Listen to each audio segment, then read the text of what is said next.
Я приветствую вас, дорогие друзья, уважаемые гости и подписчики моего канала. Спасибо большое за то, что добавляетесь, пишите, за то, что поддерживаете, за то, что хейтите, тоже спасибо. Спасибо за то, что вы неравнодушны. Игорь Яковенко со мной прямо сейчас на связи. Игорь Александрович, здравствуйте. Здравствуйте, Александр. Игорь Александрович, понятно, что множество, скажем так, есть как бы разных мнений о том, что наговорил Путин на Валдае, но я хочу один конкретный вот эпизод рассмотреть с точки зрения вообще результативности всего того, о чем пытался, в какой-то дальности пытался сказать Путин. Он обратился к неким там политическим силам в Вашингтоне, которые могли бы решить ситуацию с Украиной. Обратился, мол, есть здоровые силы, и вот вам карты в руки. И на следующий день выходит буквально таки интереснейшее письмо Пола Гозара. Это единственный конгрессмен, вот республиканец, который голосовал против ленд-лиза. И вот он внял, видимо, там, обращению Путина и пригласил Путина и Зеленского в Аризону, в город Феникс, на переговоры. И это письмо отправил в посольство России и посольство Украины в Вашингтоне. То есть, как бы слышат Путина на Западе?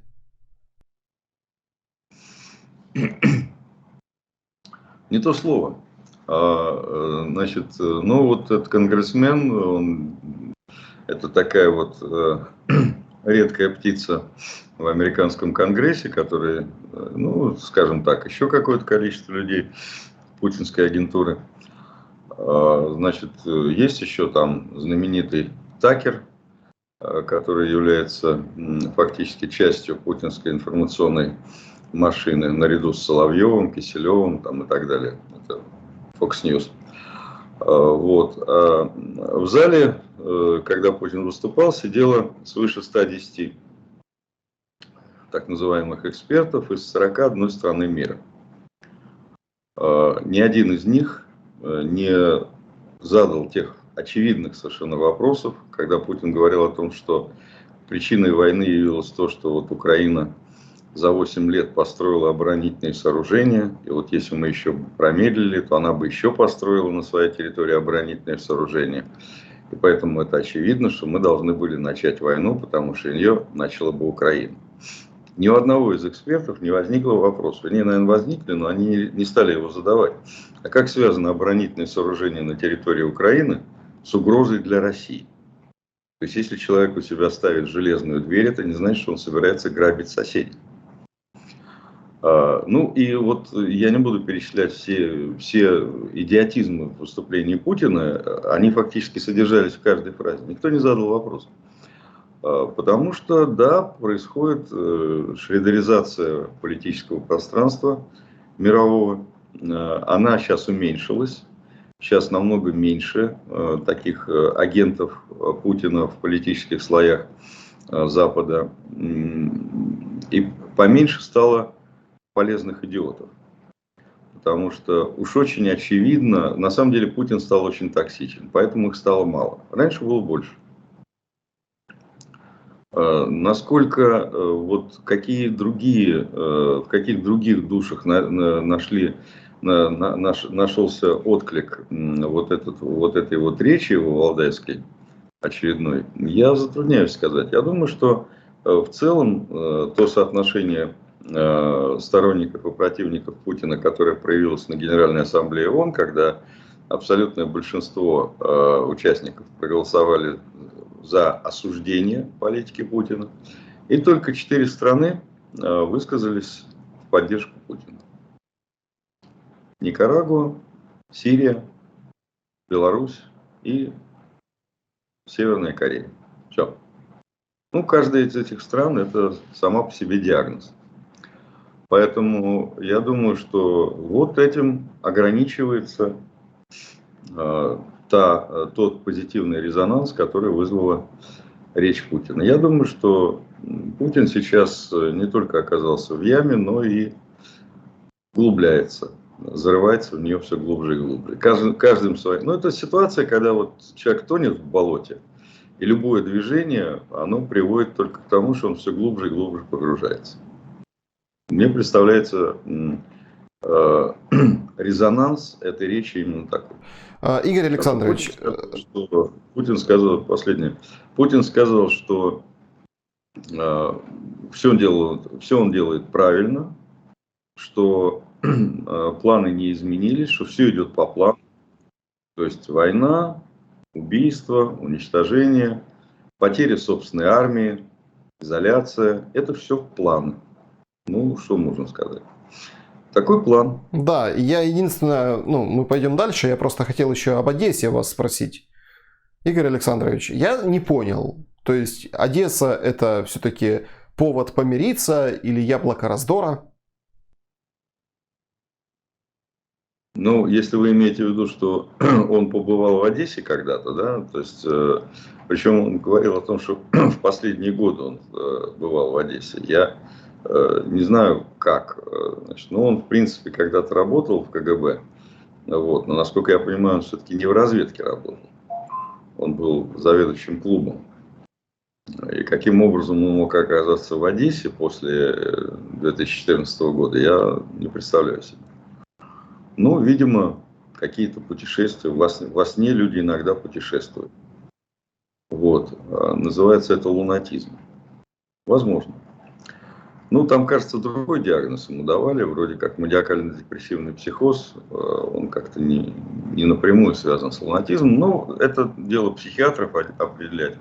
Но в любом случае это очень странная история. На самом деле, все, что он говорил про Украину, это... Ну, вы в курсе, да, что у нас гражданская война, оказывается, идет? Да, да.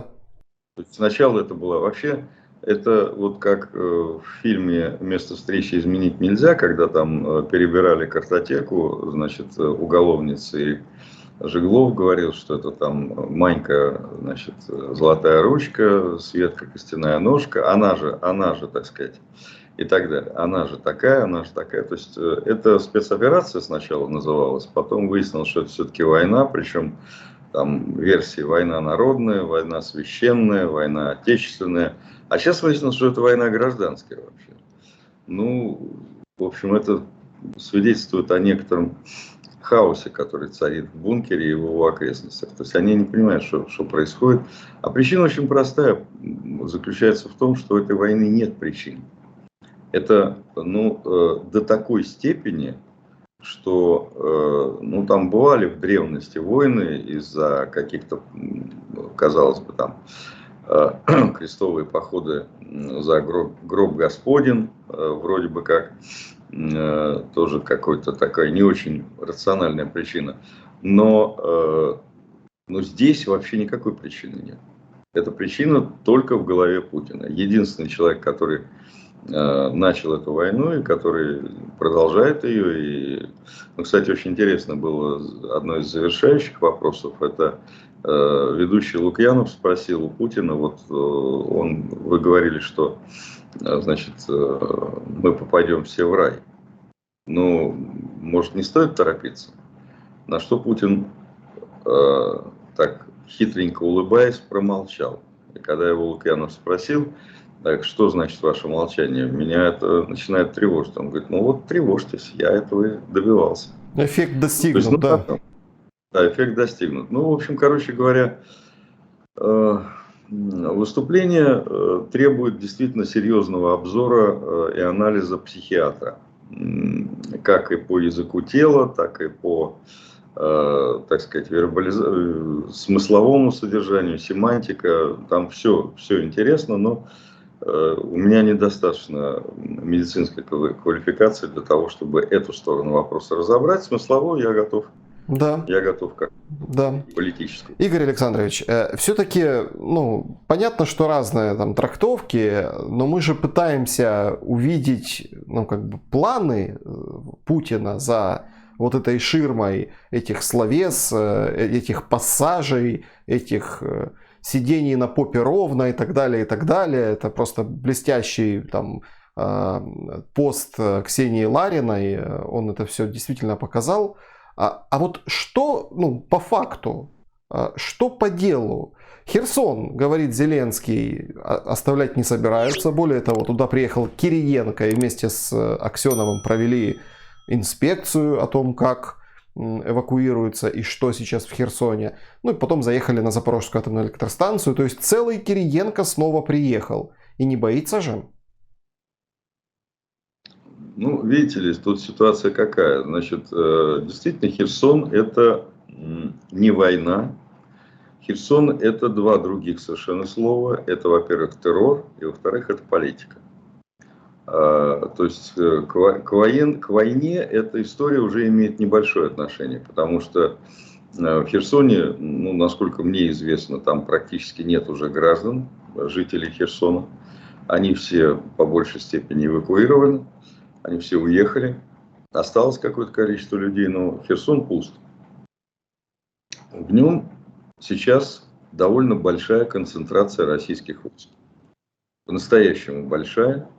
И у Путина совершенно очевидно есть задача попытаться Херсон удержать.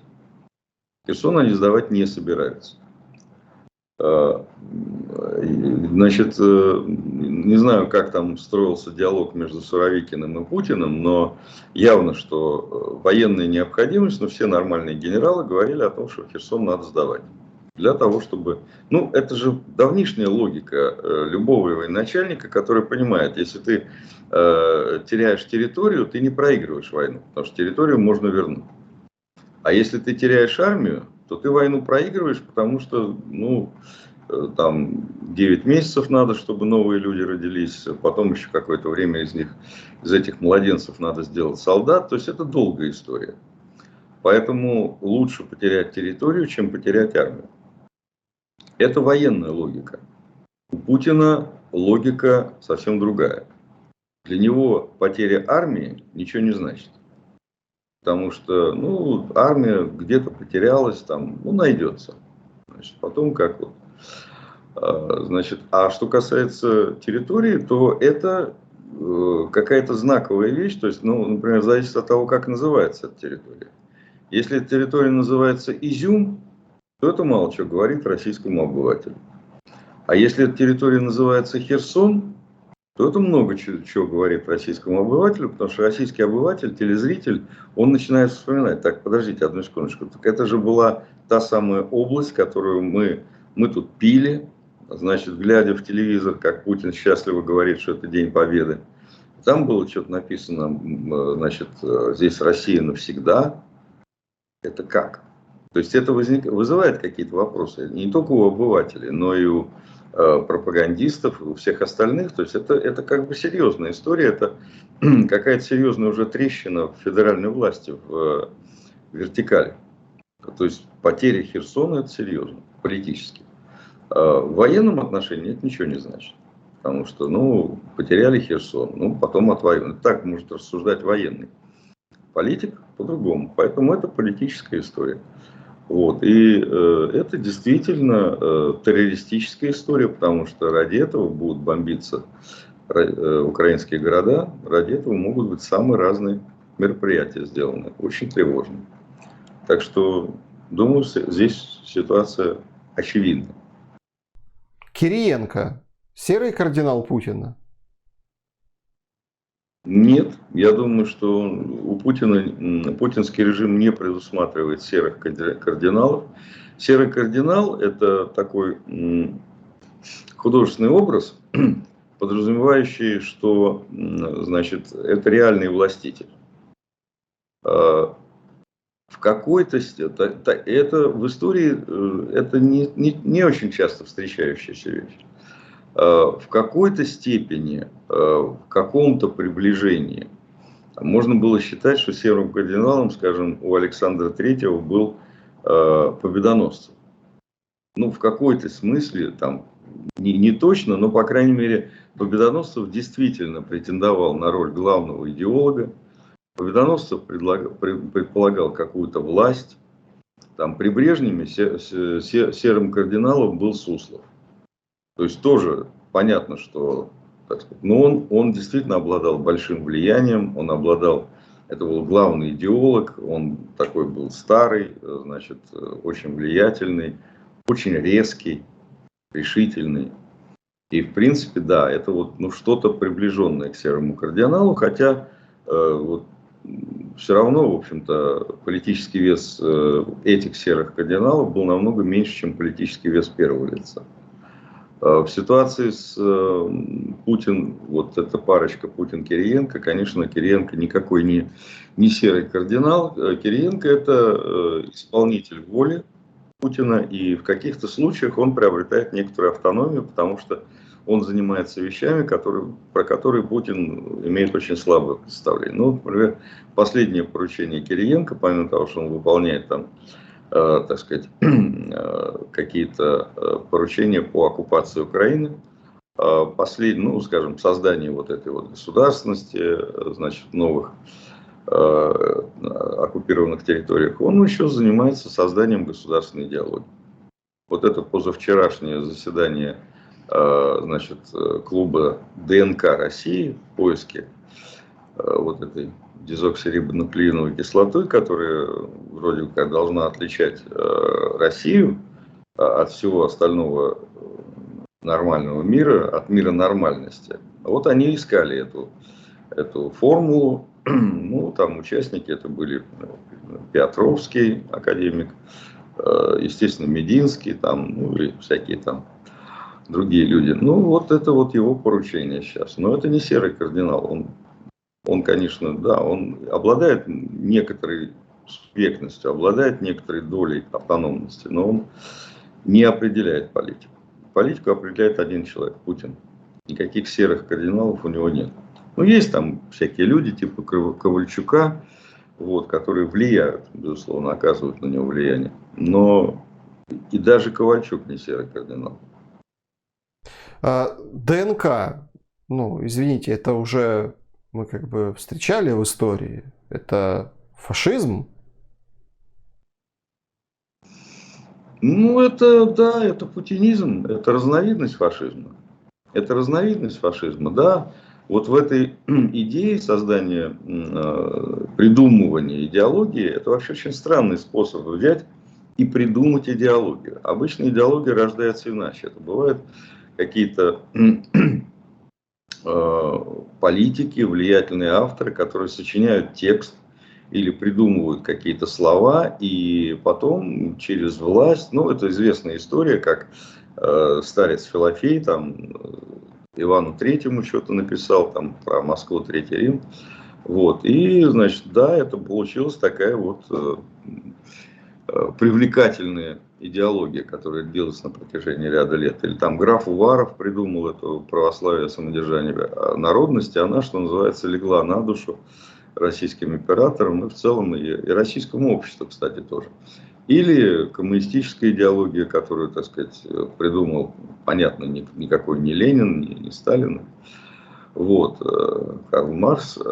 И она как-то тоже легла, она зашла, что называется, на матрицу вот этой российской истории, стала ее достаточно хорошей оболочкой, вот, в результате чего там 74 года мы получили вот этот вот режим.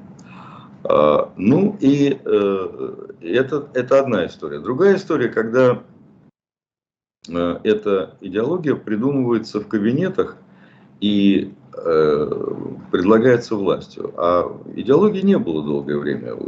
Вот 22 года у Путина не было никакой идеологии. Сейчас придумывается.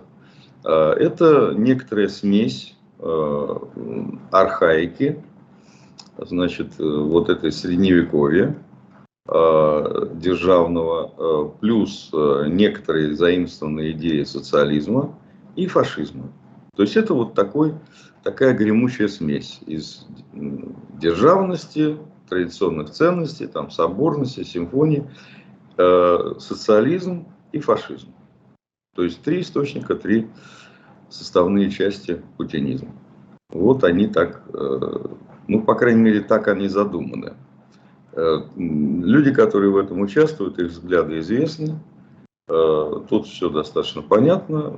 Вот в результате мы, скорее всего, получим такое варево. Я почему на это отвлекаюсь, потому что понятно, что после слов там «гражданская война» Путина как-то по-другому, вообще как-то вот по-другому видится все, что происходит в Украине после вот этой «своих не бросаем», вот этот Донбасс, ну, Просто до этого, буквально днем ранее, разошлось слово «десатанизация» как цель спецоперации. Ну да. Там главное, это сначала был разговор о том, что ведь началось все 15 декабря прошлого года, когда Путин бросил вот этот ультиматум Западу, НАТО, Соединенным Штатам Америки, заявляя о том, что ползите до границ 1997 года, что, так сказать, вообще не смейте, брысь отсюда. Вот. НАТО почему-то не обратило на это внимания, и США тоже как-то так, ну, он сказал брысь, а кому он говорит брысь? НАТО, которые там в 25 раз больше, чем путинская Россия по экономике и там, по всему остальному. Ну, там в 30 раз, если не ошибаюсь. Там у них 40% экономики, у Путина 1,5. Вот. Поэтому, ну, можно сказать, конечно, брысь слону. Но это будет, впоследствии будет зависеть от того, с какой стороны от слона вы находитесь. Могут быть очень неприятные, а бывает и позорная смерть в результате, если слону захочется по-большому в этот момент. Случай известен. Значит, поэтому вот Путин сказал брысь слону, слон не брысь.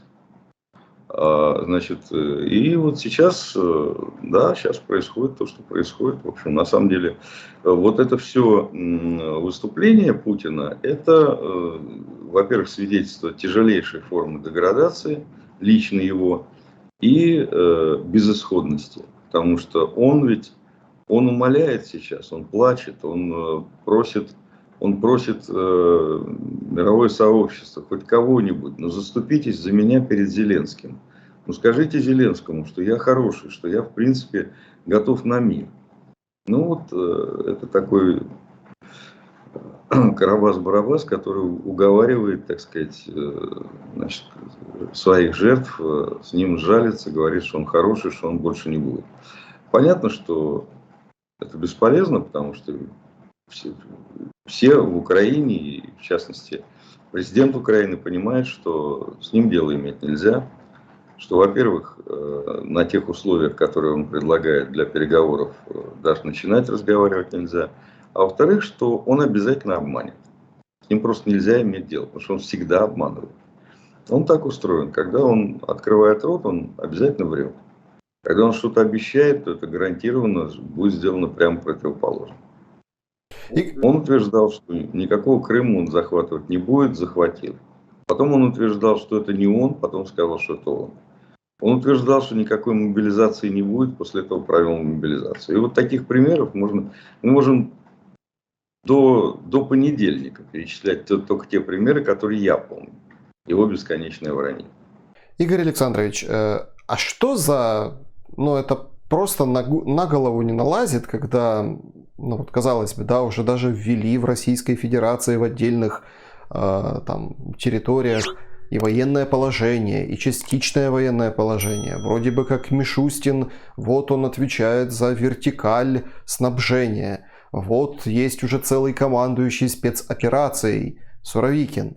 А Кадыров до сих пор не может найти генерала Лапина. Причем очень странные формулировки. Наши ребята вот его ищут, но не находят. Что ж это, мол, за управление спецоперацией такое, когда вот, ну, извините, Лапин скрывается от Кадырова. Что взъелся так Кадыров на Лапина, и если даже, ну, они друг друга найти не могут? Вот там, наверху, это же не, там, не знаю, там, сержант не может найти лейтенанта где-нибудь там в окопе Луганской области за Вагнер-линией вот этой. Это как бы верхушка. Что это означает? Ну, с моей точки зрения, все, что говорит и делает Кадыров, ну, по крайней мере, в публичном пространстве, это хайп, это он, на самом деле, как у него кадыровцев называют тикток-войска, тиктокеры, так и Кадыров сам. Он некоторое время назад окончательно превратился в такого из действительно страшноватого правителя, перед которым там было модно извиняться, да, был такой мем, извиниться перед Кадыровым.